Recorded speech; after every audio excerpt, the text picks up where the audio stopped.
lahat niyang mga anghel na tapat at masunurin. Alleluia, Alleluia,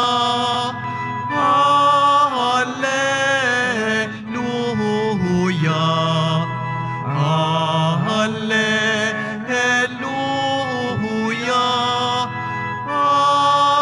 Alleluia. Sumainyo ang Panginoon. At sumaiyo rin. Ang mabuting balita ng Panginoon ayon kay San Juan. Papuri sa iyo, Panginoon. Noong panahong iyon, nang makita ni Jesus si Natanael, ay kaniyang sinabi, "Masdan ninyo ang isang tunay na Israelita. Siya'y hindi magdaraya." Tinanong siya ni Natanael, "Paano ninyo ako nakilala?" Sumagot si Jesus, "Bago ka patawagin ni Felipe, nakita na kita nang ikaw ay nasa ilalim ng puno ng igos."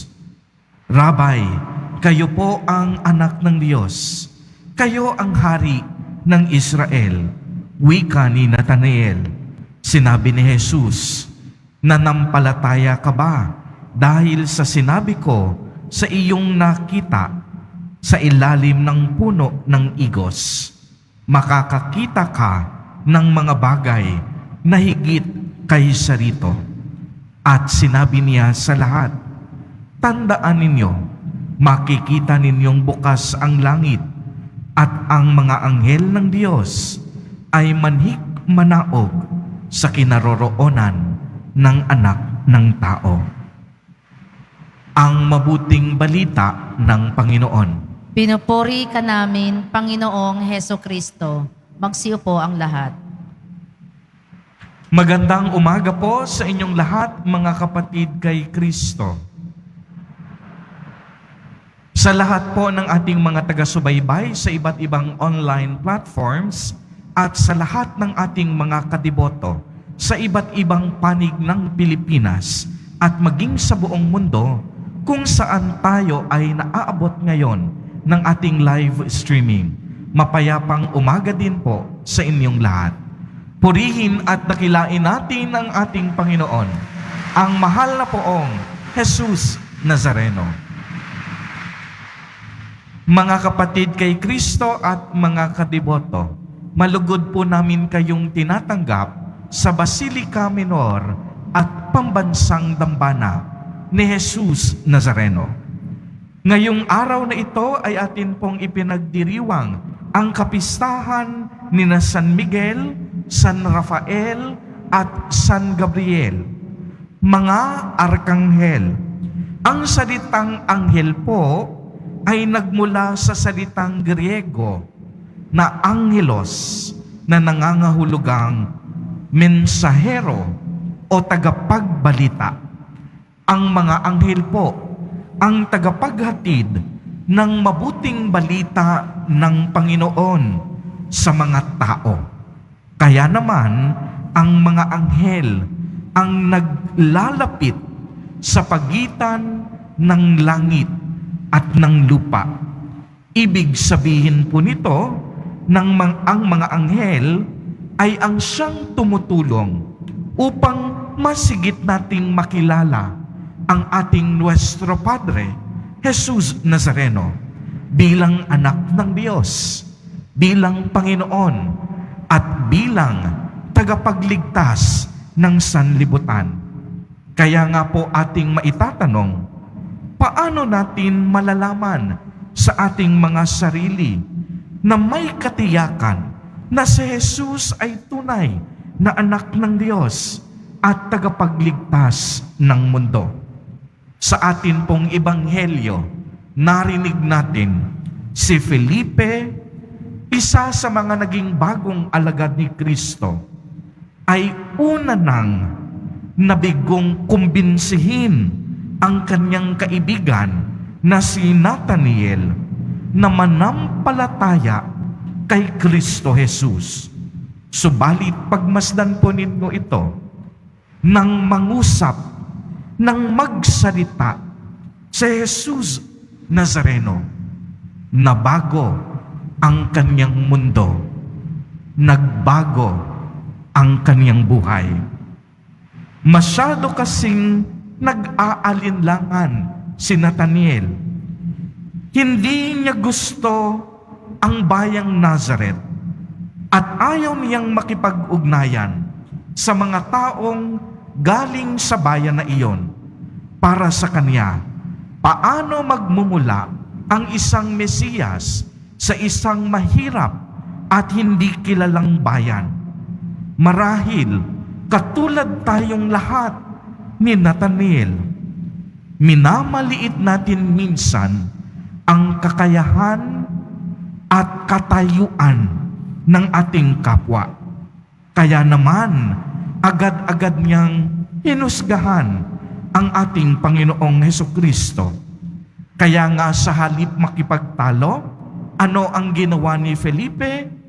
May matalino siyang pamamaraan. Inanyayahan niya si Nathaniel na makita si Kristo.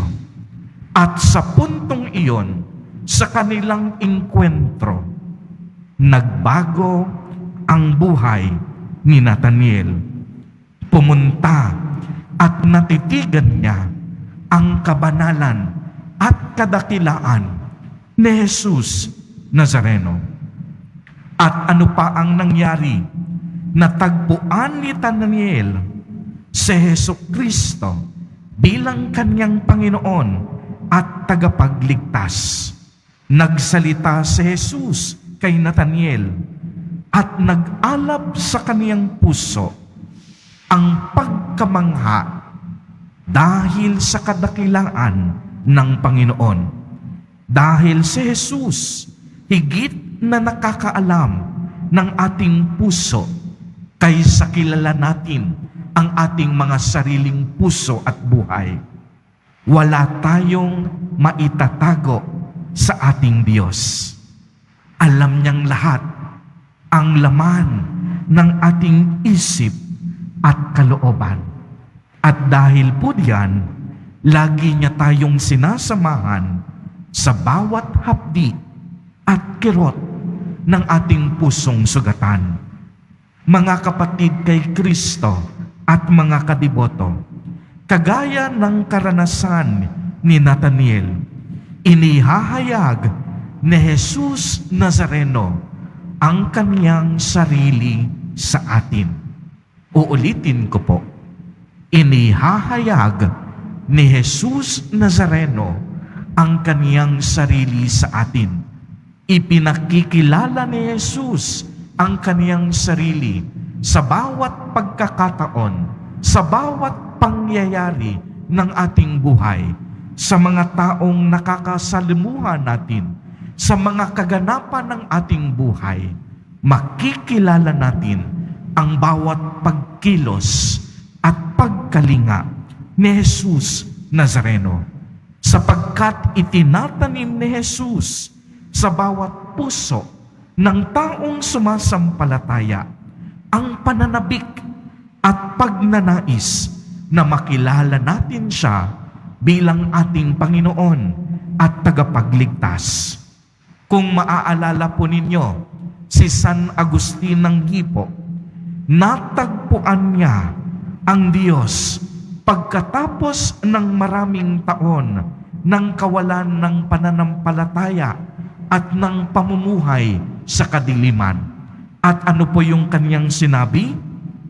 Ginawa mo kami, O Panginoon, para sa iyong sarili, at ang aming mga puso ay hindi mapapakali hanggang hindi sila magpahinga sa iyo. Tunay nga po, mga kapatid kay Kristo at mga kadiboto, na hindi mapapanatag at hindi mapapakali ang ating mga sarili at kaluluwa kung wala tayo sa piling ng ating Panginoon.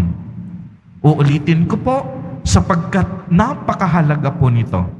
lagi po nating tatandaan na ang buhay natin hindi mapapanatag, ang kaluluwa natin, ang ating puso't damdamin, hindi mapapakali kung wala tayo sa piling at presensya ni Jesus Nazareno. Si Jesus Nazareno lamang ang tanging makakapawi sa ating uhaw na kaluluwa.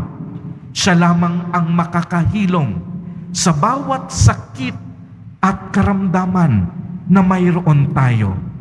Siya lamang ang makakapagpagaling sa ating mga pusong sugatan. Amen. Purihin at dakilain natin ang ating Panginoon, ang mahal na poong Jesus Nazareno.